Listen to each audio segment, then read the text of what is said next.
Train में confirm ticket न मिलने के कारण स्वाति अपने ससुराल दिवाली पर नहीं जा पाई। टिकट दिवाली के बाद की मिली। स्वाति अपने पति जतिन और 2 बेटियों के साथ पुणे में रहती है। उसका ससुराल गोरखपुर के पास के गांव में है। हर साल स्वाति दिवाली पर अपने ससुराल चली जाती है। भरा पूरा ससुराल है।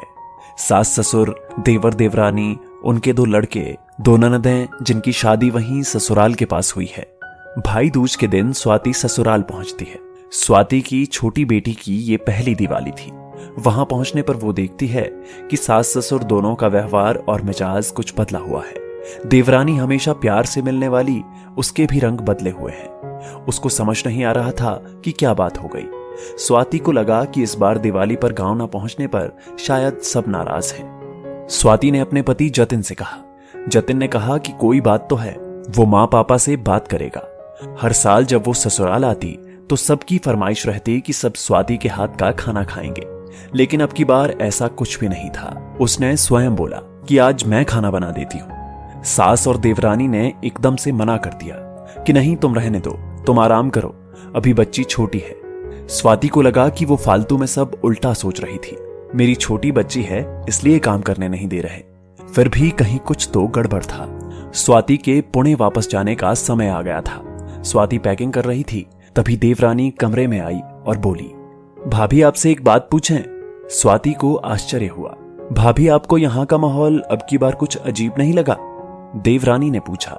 हाँ लगा, लेकिन कुछ समझ नहीं आया, स्वाति ने कहा। भाभी जब से आपको दूसरी बेटी हुई है, माँ जी और पिताजी आपसे नाराज हैं क्योंकि आपने भैया का वंश खत्म कर दिया। आपको चेक करा लेना चाहिए था जब आपको पहले ही एक बेटी हुई थी। ये सुनते ही स्वाति का दिमाग सुन्न हो गया। तभी जतिन कमरे में आता है और उसको तुरंत वहां से चलने को बोलता है। स्वाति उसको बताना चाह रही थी, लेकिन जतिन कुछ नहीं सुनता। जल्दी ही सब पैक करके अपनी बेटियों के साथ रेलवे स्टेशन चला जाता है। कोई उन लोगों को रोकने की कोशिश भी नहीं करता। पुणे पहुंचने पर जतिन स्वाति से कहता है, मैं सोच भी नहीं सकता मेरे माँ पापा मेरी बच्चियों के लिए ऐसा सोच सकते हैं। मैंने उनसे बोल दिया है, जिस घर में मेरी बेटी का आदर नहीं कर सकते वहां मैं आगे से दिवाली मनाने नहीं आऊंगा, और शायद इसीलिए इस बार हम लोग दिवाली पर नहीं पहुंच पाए।